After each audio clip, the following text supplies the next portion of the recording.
Hello everyone, and welcome back to our new video.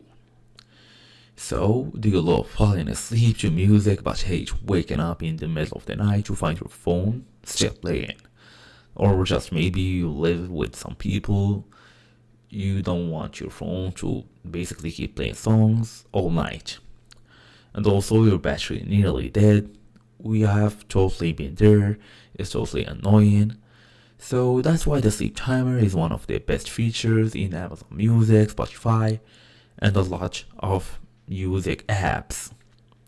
It lets you drift off peacefully while the app automatically stops playing after a certain amount of time.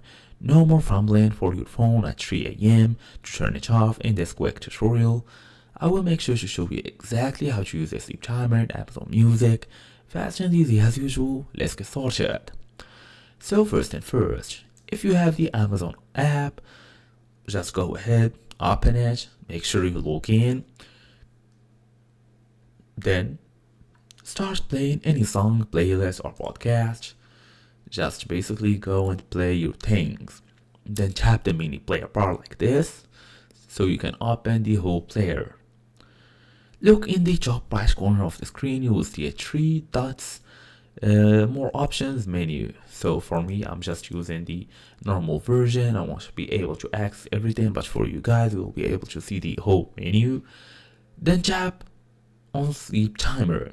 You will see now list options, 15 minutes, 30 minutes, end of track, whatsoever. Pick whatever you want, and that's it. Thank you all for watching. I'll see you all in the next video.